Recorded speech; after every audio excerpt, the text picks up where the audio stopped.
वो संत भी एक ऐसा सिद्धि वाला संत गुरु बना लिया वो, और उसकी साधना करता था। और अब शेख फरीद तो घर से निकला ही नहीं था कि किसी प्रकार मेरा मोक्ष हो, उसका दूसरा उद्देश्य नहीं था। तो वो तो जाते ही आश्रम में उसकी ये एक ही भावना थी कि गुरु जी नाराज नहीं होने चाहिए, गुरु जी रुष्ट हो गए तो भगवान रुष्ट गया, यानी ऐसी कोई क्रिया मुझसे ना बने कि जिससे गुरु जी की आत्मा को ठेस हो। तो हर संभव कोशिश करके अपने गुरु जी को प्रसन्न करता था, और वो गुरु जी शेख फरीद की जी के ऊपर बड़ा प्रसन्न था। तो 5-7 और भक्त रहते थे आश्रम में। उनको जब देखा कि गुरु जी शेख फरीद के प्रति ज्यादा अट्रैक्शन है, तो ऐसा काम, ईर्ष्या होगी उनको, ऐसा काम करें कि गुरु जी इससे नाराज हो जाए, ऐसी कोई कहानी बनाए। अब वो नकली जो गुरु था, सिद्ध तो था लेकिन था नकली, वो क्या करता था, शाम के खाना खाते ही हुक्का मांगा करता था, हुक्का पीता था। और उन्होंने क्या कर रखा था, संत जी ने सोचा ये आपस में झगड़ा वगड़ा ना करेंगे, सबकी सेवा बांट रखी थी कि एक दिन सेवा ये करेगा, रोटी भी बनाओगा, हुक्का भी पिलाओगा, सारे काम यही एक करेगा। तो जिस दिन शेख फरीद का नंबर आया, उन दूसरों ने क्या देखा कि वो गुरुजी इतना क्रोधी था कि खाना खाने के तुरंत बाद 5 मिनट के अंदर 5 मिनट से पहले हुक्का चाहिए उसको पीने के लिए। वो लेट जाता था आश्रम में अलग से कुटिया। अगर 2-4 मिनट लेट हो जाता तो उसको इतना धिक्कार था, गुस्सा हो जाता था, उसको कई दिन सेवा से वंचित कर देता था, मुंह से नहीं बोलता था, बाहर एक साइड में बैठा देता था। तो वो ये चाहते थे कि इसके शेख फरीद के साथ कभी ऐसा बने, वो मौका देवा नहीं था। एक बार उन्होंने क्या किया कि क्या करते था, शेख फरीद ने खाना बनाया कि गुरुजी को खाना खिला जाता और उधर से आग पहले ही चालू कर जाता था, हुक्के भरने के लिए आग पहले ही बना तैयार रखता था। खाना खिलाकर बर्तन धोकर रखकर आया तो पीछे से उन्होंने क्या किया, वो ईर्ष्या करने वाले चेलों ने, गुरु भाइयों ने वह आग बुझा दी। और मौसम था वर्षा का थोड़ा सा, लेकिन वह आग बुझने की जगह नहीं थी। तो उसने उस समय ये ध्यान नहीं दिया आग क्यों बुझ गई। उसको तो ये चिंता थी कि आज तेरी करी कराई भक्ति गई और नाश हो जाएगा, गुरु जी नाराज हो गए और कोई आग नहीं, चूल्हा खत्म बंद हो गया। वहां से आधा किलोमीटर 1 किलोमीटर की दूरी पर नगरी थी, उसकी बाहर की तरफ उसने धुआं उठता देखा। वो दौड़ा गया।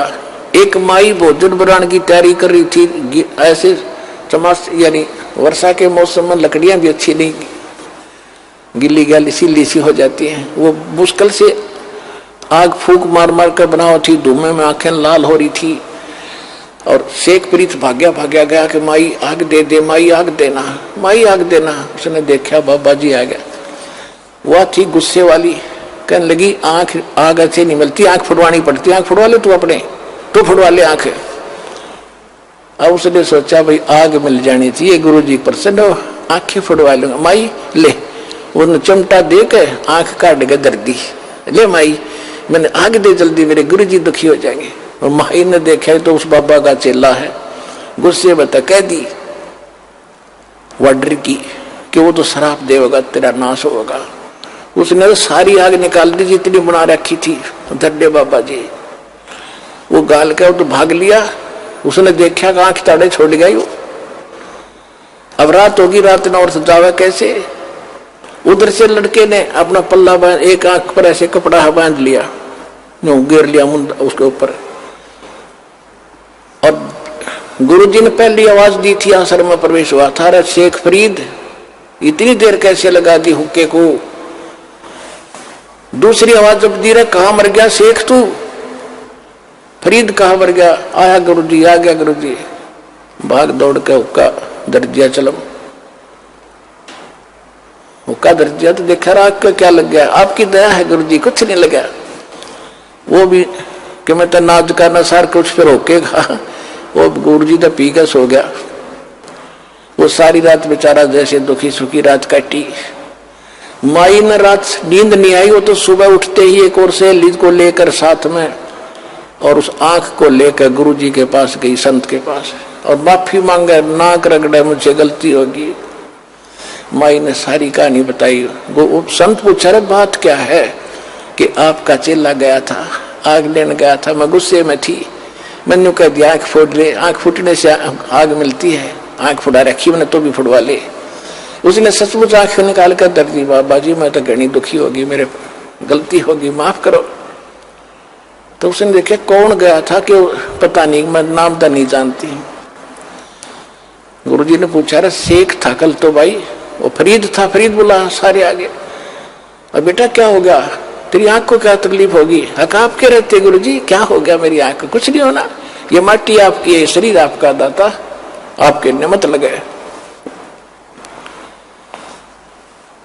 पुण्यात्मा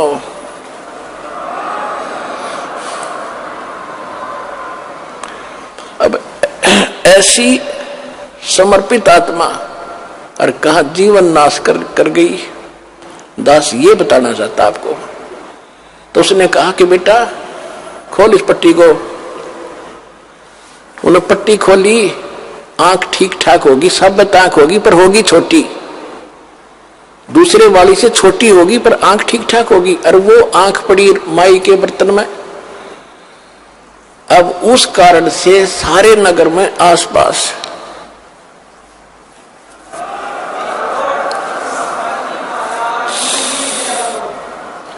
उस बाबा जी की, उस नकली संत की सिद्धि के कारण इतनी महिमा होगी, वह पूछो मत, संत हो तो ऐसा हो। अर्पणात्मा फिर शेख फरीद जी को डाउट क्या रहा कि ऐसा महापुरुष, ये जो ज्ञान देगा सारा ठीक होगा। अब कहते हैं लागी का मार्ग और है, लागे चोट काल जा करके। ऐसी लगन लगेगी तो भगवान मिलेगा, लेकिन वो लगन और गलत स्थान पर लगा दी। अब गाय से दूध मिलेगी, सब ने पता, अब गाय से दूध मिलेगा। और गाय की जगह किसी ने गधी दे दी होगी, गाय है काट ले, भर ले बाल्टी, उसने कितना चारा खुआ लियो और कितना उसने कुछ कर लिया, वो गाय वाला काम नहीं कर सकती। श्रद्धा भी स्थान पर हो, ठीक ठिकाने हो, और फिर लगन लगावे। आम बबूल का बीज बोके और आम चाहने के लिए उसकी पूरी सेवा, अंत में बबूल ही लगेंगे, आम नहीं लगेगा। आम के लिए तो आम का बीज बोकर फिर वही लगन लगानी पड़ेगी, जिस तरह बबूल के पेड़ को प्रफुल्लित करने के लिए किया। तो यानी आम का बीज बोकर भी वही श्रद्धा रखनी पड़ेगी, वही तरीका अपनाना पड़ेगा, तब ये बात बनेगी। फिर क्या हुआ, कुछ दिनों के बाद वो संत की मृत्यु होगी, सूफी संत मुसलमान की। और वहां फरीद जी, वो 5-7 जो बच्चे रह गए थे आपस में, उनके मन मुटाव होता था। तो वो क्या करता था, अपना वहां से निकल गया और एक कहीं जाकर साधना करी 12 वर्ष तक। और 12 वर्ष में केवल 1.25 मन अन्न खाया, 50 शेर 1.25 मन। अब 12 वर्ष में कितने, एक वर्ष में 365 दिन, और 12 वर्ष में कितने हो गए? और प्रतिदिन एक इंसान जीने के लिए कितना भोजन खाता है? आइडिया लगाना, 100 मन खा जा 12 साल में एक व्यक्ति। और वहां पर 40 किलो खाया 12 साल में, 50 किलो, तो शरीर तो कंडम हो गया, मांस रहा नहीं, अस्थि पिंजर शेष रहा। एक दिन वो लेटा ऐसे बैठा था, बैठ कर जैसे भी साधना कर रहा था, कौवे आगे, उन्हें सोचे ये मनुष्य मर गया। आसपास आकर बैठे चार सब जगह देखा, वो तो मांस तो उस पर था ही नहीं था, खाल और हाड माथे पर बैठ गया आके। उन्हें आंख दिखी कुछ इनमें मांस है, तो उन्होंने कोशिश की कि आंख निकाल ले इसकी, अपना पेट भरेंगे। तब शेख फरीद ने कहा, हाय हाय, कुएं में शेख फरीद ने कैसी मीठी बोल। फिर वो क्या किया उसने कि भाई यहां तो कौवे दुखी करेंगे मैंने, और वो कुएं में लटक गया उल्टा जाके। जब ये वाणी बोल करे, कुएं में शेख फरीद ने कैसी मीठी बोली बाणी, कैसी कुएं में शेख फरीद ने कैसी मीठी बोली बासा, तुम चुन चुन कागा खा ली और मेरे हाडों पर का मासा, तुम चुन चुन कागा खा ली और मेरे हाडों पर का मासा, मेरे दो नामत छेड़ना मोहे राम मिलन की आशा, मोरे दो नामत खाइयो भाई मन राम मिलन की आशा, जिन करी तपस्या घोर थी वो ओहे आश्रय हर के, वो होए आश्रय हर के, वो होए आश्रय हर के, लागी का मार्ग और है लग चोट काल जा करके। अब देखो कितनी प्यारी आत्मा परमात्मा के लिए शरीर की परवाह नहीं की, क्योंकि वो भगवान के लिए निकले थे। अब जैसे 12 साल और ये अन्न खावा वो जीवित रह सकता है, लेकिन परमात्मा के नाम पर आश्रित था, तो उसकी लाज कबीर साहब रखते हैं कि तेरे नाम पर बैठा है, इसने ढोल दे डले, वो जब मानेगा जब कति कंडम होलेगा। अब शेख फरीद ने सोचा कि भाई नाश बात बिगड़ गया था, ना भगवान मिला, शरीर अंत होने को आ गया, कौवे आंख भी खा जाएंगे, फिर मैं कितना जोगा नहीं रहूंगा, भगवान का दर्शन कैसे करूंगा। अब जैसा उस गुरुजी ने साधना बता रखी थी, वो तप करने लग गया बेचारा, वो तपस्वी थे। जैसी भांग उबो रहा था, वो चेले को शिक्षा दिया गया। अब चेला तो वही होता, उसने समर्पण कर ही रखा था, जो गुरुजी कह दी सारी सच्ची और ऐसा ही करूंगा, लेकिन उससे मिलना कुछ नहीं था जब तक पूर्ण संत नहीं मिलेंगे। अच्छा फिर क्या हुआ, उसने सोचा बाहर रहूंगा तो ये खाएंगे, कौवे खा जाएंगे, फिर कुएं में लटक गए। फिर वो यही अर्जी ला रहा था, रे कौव्यो मेरे आँखें छोड़ दियो भाई, क्योंकि बाहर तो आना ही पड़ता है, थोड़ा बहुत फ्रेश फ्रूश होने के लिए भी। रो रहा है, फिर भी रो रहा कि भगवान मिला नहीं, अब क्या होगा, अब कहाँ जाऊंगा, जीवन अंत हो गया, दर्शन वाले के हुए नहीं। अब परमात्मा आए, परमेश्वर जो भगवान है हमारे, जो जन मेरी शरण है ताका हूं मैं दास, गेल गेल लाग्या फिरूं जब तक धरती आकाश। ये शेख फरीद वही था जो इस कलयुग में भी चल गया था पिछली पीढ़ी से, और साथी मालिक ही था, सोच रखा था मैं जिस धर्म में जन्मया हूं यही से मोक्ष होगा। धर्म का इसमें कोई रोल नहीं, धार्मिकता का रोल है, और सच्ची भक्ति होगी, कोई धर्म हो कोई जाति हो, मनुष्य जीवन हो, वो पार होगा। अब कबीर परमेश्वर जी आए एक साधु रूप बना के, जिंदा महात्मा का, कुएं पर खड़े हो गए, रस्सा बांध कर वृक्ष के, और नीचे लटका हुआ था पैरों का बांध कर शेख फरीद। नीचे न सिर था, ऊपर न पैर थे। परमात्मा ने नो का नो पकड़ कर रस्सा बाहर निकालना, जो तड़फ रहा था। अब पुकारता अपने अपने गीता पढ़ा सुना करे, हमारा बाप ही कबीर साहब है, सत्य पुरुष है। जब उसने बाहर खींचा तो पहले क्या करते थे, पाली आ जाते थे ग्वाले, वो शेख फरीद तपस्या कुएं में करता था, बाहर आकर थोड़ी बहुत देर बैठता था, तो पाली उसके रस्से को पकड़ कर डंडी से ऐसे हिला देते थे। वो कभी इधर लगता था कुएं में, कभी इधर लगता था, वो फिर यूं कर लेता था। पाली छोड़ छाड़ कर थोड़ी देर छेड़ छाड़ कर चले जाते थे, कोई बद्दुआ नहीं देता था। प्रार्थना करता था, भाई ना छेड़ो मुझे, मैं अपना काम कर रहा हूं। तो उसने सोचा उस दिन कि आज तो ऐसा शरारती व्यक्ति आ गया, इसने मैं बाहर निकाल लिया। पहले तो छेड़ छाड़ कर चले जाते थे, मैं थोड़ी देर में हो जाता था सेंटर में। उसने कहा, शेख फरीद ने कहा कि भाई आप कौन हो, मुझे ना तंग करो, मैं अपना काम कर रहा हूं, तुम अपना करो। साधु संतों को छेड़ ऐसे नहीं सताया करते। परमात्मा बोले, आप क्या कर रहे हो महात्मा जी? कि मैं भगवान के लिए तड़फ रहा हूं, भगवान के दर्शन करने के लिए, दीदार करने के लिए मैं भक्ति कर रहा हूं, मुझे करने दे, थोड़ा ही समय रह रहा है, मैं अपनी भगवान के दर्शन करूंगा। परमात्मा बोले कि मैं हूं वो अल्लाह अकबर जिसके आप दीदार करना चाहते हैं।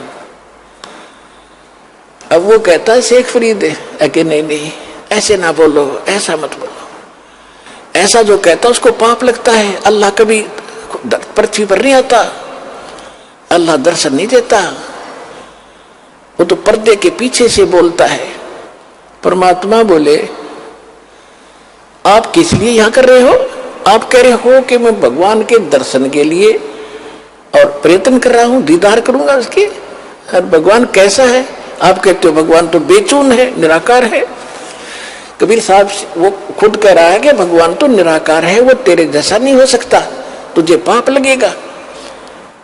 और वो तो बेचून निराकार है। परमात्मा बोले आप एक तरफ तो कह रहे हो कि मैं परमात्मा के दर्शनार्थ यानी भगवान का दीदार करने के लिए साधना कर रहा हूं, उधर से तुम बेचून बता रहे हो। भले आदमी, अकल है ठिकानी तुम्हारी?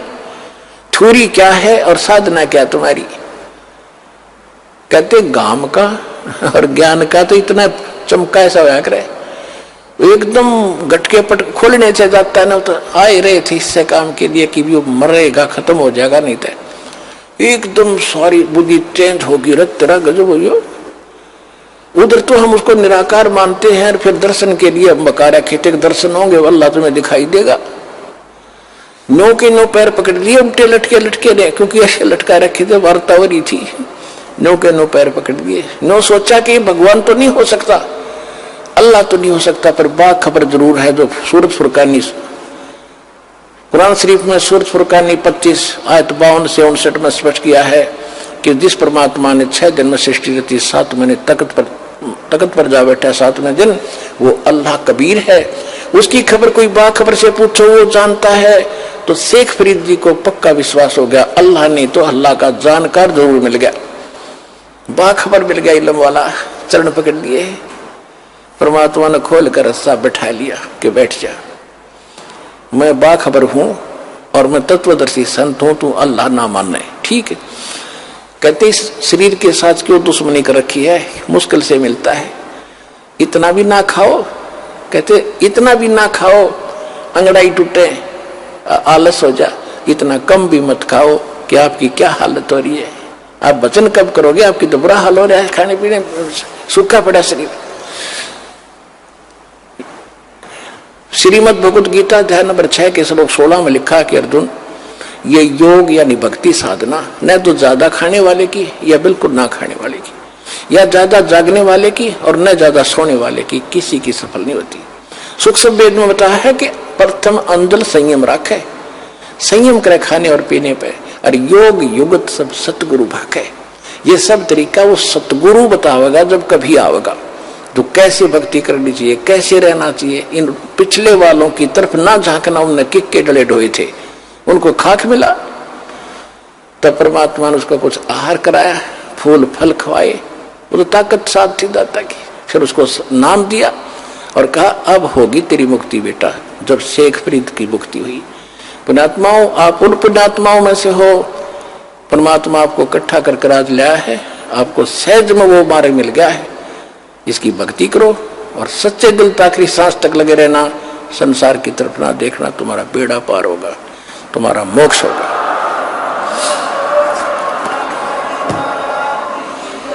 वो कंप्लीट कोर्स इस दास के पास है, परमात्मा कबीर जी का दिया हुआ है, और आपको और आपके 101 पीढ़ी पार होगी। लिख लेना बेच सकते हैं अगर सच्चे दिल तक लगे।